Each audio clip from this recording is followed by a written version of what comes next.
Hello বন্ধুরা, welcome back to my channel. M Tech care এই চ্যানেলটিতে আমরা কম্পিউটারের বিভিন্ন হার্ডওয়্যার, সফটওয়্যার সহ অনেক ধরনের টিপস দিয়ে থাকি। তো আজকে আমরা কম্পিউটারের এমন কিছু টিপস নিয়ে আলোচনা করব। ৫টি সুন্দর সুন্দর টিপস আমরা আজকে আলোচনা করব। এর সাথে একটি বোনাস টিপস থাকবে একদম শেষের দিকে, যেটা আমি শেষে আলোচনা করব। তো এই টিপসগুলো দিলে আপনার হবে কি, যে আপনারা এই টিপসগুলো যদি ভালোভাবে ফলো করেন, ভালো করে শোনেন এবং প্র্যাকটিস করেন, তাহলে অবশ্যই আপনারা এখান থেকে উপকৃত হবেন আশা করছি। তো তার মধ্যে এটাও বলে রাখি, আজকের এই টিপসগুলোর ভিতরে আমরা প্রত্যেকেই কোনো না কোনো একটা টিপস আমরা নতুন শিখবো, এখান থেকে নতুন একটা কাজ অবশ্যই শিখতে পারবো। তো এমন কিছু টিপস নিয়ে আজকে আলোচনা করব। তো বন্ধুরা, আর দেরি না করে চলে যায় আমাদের ভিডিওর মূল আলোচনায়।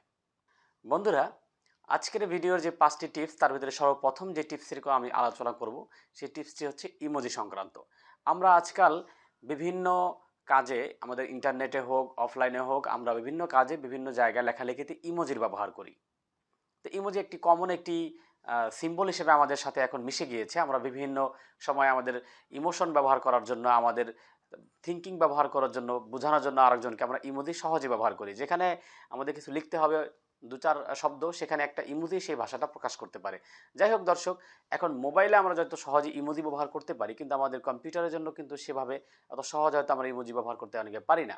তো কিভাবে সহজে ইমোজি ব্যবহার করা যায়, এখন সেই কোডটি আপনাদেরকে জানাবো। শর্টকাট কি, সেটি হচ্ছে, আপনি যদি উইন্ডোজ কম্পিউটার ব্যবহারকারী হয়ে থাকেন, তাহলে আপনি কিবোর্ড থেকে আপনার উইন্ডোজ বাটন সাথে যে ফুল স্টপ বা ডট রয়েছে সেটা আপনি প্রেস করবেন। দর্শক, আবারও বলছি, উইন্ডোজ প্লাস ডট বা ফুল স্টপ, এটা প্রেস করার সাথে সাথে আপনি যেখানে থাকেন না কেন, আপনি যদি ওয়েবসাইটে থাকেন, কিংবা আপনি যদি কোনো একটা ওয়ার্ড ফাইলে থাকেন, আপনি নোটপ্যাডে থাকেন, আপনি যদি মাইক্রোসফট ওয়ার্ডে থাকেন, যেখানে থাকেন না কেন, আপনার সামনে ইমোজির অপশনগুলো চলে আসবে। সেখান থেকে আপনি চুজ করে আপনার ইমোজিটি ব্যবহার করতে পারবেন। দর্শক, এই পর্যন্ত যারা ভিডিওটি দেখেছেন তারা নিশ্চয়ই ইমোজি ব্যবহারের ট্রিক্সটি শিখে নিয়েছেন অলরেডি। আর আপনারা যে শিখতে পেরেছেন সেটা আমি ভালো করে বুঝতে পারবো যখন আপনারা আপনাদের যে কম্পিউটার বা মোবাইল থেকে দেখছেন ভিডিওটি, তারা যদি আমার কমেন্ট বক্সে আপনাদের ভালো লাগার যে কোনো একটা ইমোজি আমার কমেন্টস বক্সে দিয়ে দেন, তাহলে আমি বুঝতে পারবো আপনারা ভিডিওটি এই পর্যন্ত দেখে এই ইমোজি ব্যবহারের ট্রিক্স এবং টিপসটা বুঝতে পেরেছেন। এরপরে দর্শক, আর 4টা টিপস আলোচনা করব। মাঝে একটু আপনাদের বিরক্ত করছি, যারা আমার চ্যানেলে নতুন তাদেরকে অবশ্যই রিকোয়েস্ট করব চ্যানেলটা সাবস্ক্রাইব করার জন্য। আর যেই বন্ধুরা আগেই সাবস্ক্রাইব করে আমার পাশে রয়েছেন তাদেরকে অসংখ্য অসংখ্য ধন্যবাদ দিয়ে পরবর্তী টিপসে যাচ্ছি। বন্ধুরা, লেখালেখির কাজে আমাদের অনেক সময় কোথাও, যেমন ম্যাথের আমরা পাওয়ার বসাই, A square, A cube, B square, B cube, কিংবা 35 ডিগ্রি ইত্যাদি, এরকম যে উপরে কিছু বসাই, এটাকে বলা হয় সুপার স্ক্রিপ্ট। যেমন আমরা কোনো কিছুর ঘাত বা পাওয়ার বসাই, বিশেষ করে ওয়ার্ডে আমরা কোনো ডকুমেন্ট টাইপ করার সময় এরকম আমাদের সামনে অনেক পজিশন আসে। তো এগুলো খুবই রেয়ার ইউজ হয় সাধারণ মানুষের কাজে, ফলে আমাদের এগুলো মনে থাকে না, কিংবা এগুলো আমাদের খুঁজে নিতে হয়। অনেক সময় ওয়ার্ডে কিন্তু সেখানে দেয়া থাকে, সিম্বল দেয়া থাকে যে এটা সুপারস্ক্রিপ্ট, এটা সাবস্ক্রিপ্ট। তো যাই হোক, কিন্তু আপনি যদি এটা খুঁজে না পান, কিংবা এমন একটা পেজ আপনি কাজ করছেন যেখানে এরকম ডিরেকশন দেয়া নেই, ক্লিকেবল কোথাও কোনো ফাংশন নেই, সেক্ষেত্রে আপনি যদি খুঁজতে অসুবিধা হয়, আপনি সহজ যে কিবোর্ড থেকে কমান্ড ইউজ করতে পারবেন সেটি আজকে আপনাদের বলে দিচ্ছি। তো কিবোর্ড থেকে আপনি কমান্ড করবেন control plus shift plus equal. দর্শক, স্ক্রিনের লেখাটা নিশ্চয়ই দেখতে পাচ্ছেন, control plus shift plus equal. এটার সাথে সাথে আপনার সুপারস্ক্রিপ্ট লেখার পজিশন তৈরি হবে। এরপরে আপনি যেটা দিবেন, সাপোজ আপনি লিখলেন এ, এরপরে control plus shift plus equal দিলেন, এরপরে আপনি লিখলেন 2, হয়ে গেল এ স্কোয়ার। আমি স্ক্রিনে দেখিয়ে দিচ্ছি দর্শক। এরপরে আপনি যদি এরপর লিখতেই থাকেন, সবগুলো কিন্তু সুপারস্ক্রিপ্টই হবে। তো এরপর আপনার স্বাভাবিক জায়গায় ফিরে আসার জন্য আপনি আবার control plus shift plus equal দিয়ে স্বাভাবিক জায়গায় ফিরে আসতে পারেন। এরপরে আমরা অনেক সময়, যেমন রাসায়নিক কোনো বিক্রিয়ার জন্য আমরা যখন লিখি H2O, H2SO4, CO2, হ্যাঁ, O2 এরকম লিখি, সেখানে আমরা যে নিচের দিকে যেই ঘাতগুলো লিখি, সংখ্যাগুলো লিখি, সেগুলো কিন্তু তুলনামূলক একটু ছোটো হয়। তো এইগুলো আমরা কীভাবে লিখবো, এটা হচ্ছে সাবস্ক্রিপ্ট বলে এটাকে, সাবস্ক্রিপ্ট, বা অনেকে সাব টেক্সটও বলে থাকেন। তো এই সাবটেক্সট লেখার জন্য আপনাকে শুধু কন্ট্রোল আর ইকুয়াল চাপতে হবে। দর্শক, শর্টকাটটি আবার বলছি, আপনি কিবোর্ড থেকে কন্ট্রোল এবং ইকুয়াল বাটনটি চাপ দিবেন, ফলে আপনার সাবস্ক্রিপ্ট লেখার পজিশনে চলে যাবে ওয়ার্ডের এই আপনার যে ডকুমেন্টের অংশ। তখন আপনি এখানে লিখলে, যেমন লিখলেন এইচ, এরপরে আপনি কন্ট্রোল ইকুয়াল দিলেন এবং 2 লিখতে পারলেন। এরপরে আপনি যখন ওটা লিখবেন, H2O যদি বলি, সেক্ষেত্রে কিন্তু আপনাকে স্বাভাবিক জায়গায় লিখতে হবে। সো আপনি আবার কন্ট্রোল প্লাস ইকুয়াল দিয়ে স্বাভাবিক মোডে চলে আসবেন। দর্শক, এরপরে আমরা আজকে আলোচনা করব তৃতীয় যে টিপস সেটি নিয়ে। আমরা অনেক সময় অনেকগুলো ফাইল ওপেন করি বিভিন্ন কাজের সুবিধার জন্য, আবার ক্লোজও করি। কিন্তু ওপেন তো আমরা প্রয়োজনে ডাবল ক্লিক করে করে থাকি। কিন্তু ক্লোজ করার জন্য আমাদেরকে কি করতে হয়? একদম মাউসটাকে ফাইলের একদম কর্নারে যেখানে রেড ক্রস দেয়া আছে এক্সিট, সেখানে নিয়ে আমাদের ক্লিক করে দিতে হয়।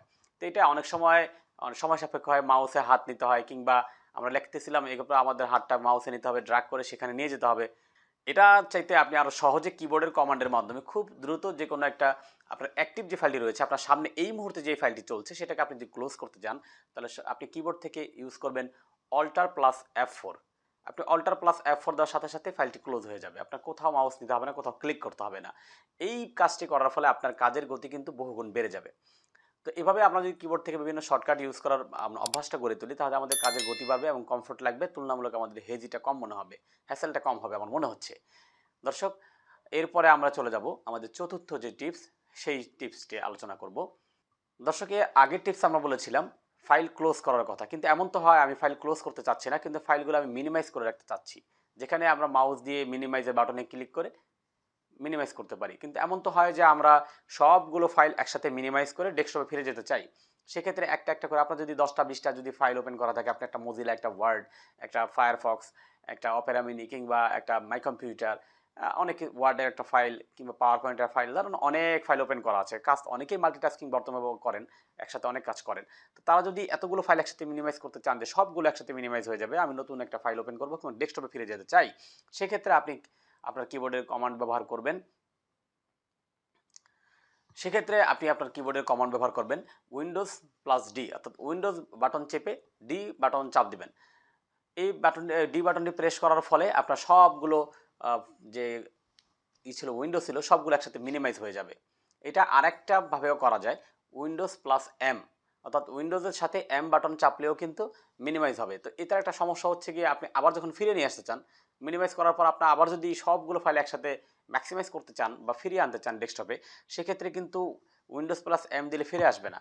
সো এই জন্য আমরা বলবো উইন্ডোজ প্লাস ডি দিয়ে যদি আপনি মিনিমাইজ করেন, আবার যদি উইন্ডোজ প্লাস ডি বাটনটা প্রেস করেন, তাহলে কিন্তু আবার সবগুলো ফাইল আপনার উইন্ডোগুলো ফিরে আসবে।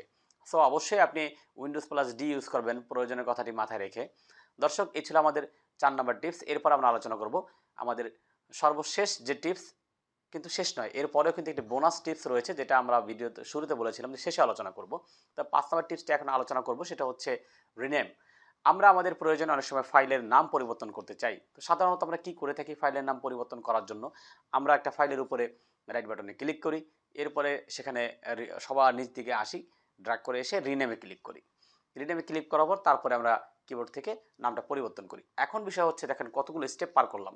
আমি প্রথমে রাইট বাটনে ক্লিক করলাম, এরপর রিনেমে ক্লিক করলাম, এরপরে নাম লেখার সুযোগ পেলাম।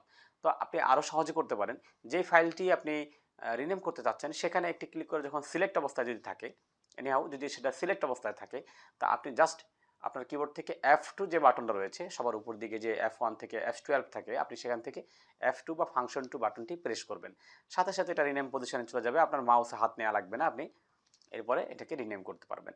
আমার কাছে খুব সহজ মনে হয়েছে, আপনি হয়তো প্র্যাকটিস করলে আপনার কাছে হয়তো ভালো লাগবে। দর্শক, এই ছিল আমাদের প্রথম 5টি টিপস। আচ্ছা, রেগুলার যে টিপস আলোচনা করার কথা ছিল, এরপরে আমাদের শেষ বা বোনাস টিপস নিয়ে আলোচনা করব। এই টিপসটি আপনাদের কাজে লাগবে আশা করছি। দর্শক, আমাদের শেষ বোনাস টিপসটি আলোচনা করছিলাম যে আমরা অনেক সময় আমাদের কম্পিউটারের স্ক্রিনের টোটাল বিষয়টাকে আমরা স্ক্রিন শুট যেকে বলে, আমরা ক্যাপচার নিতে চাই বা ছবি নিতে চাই।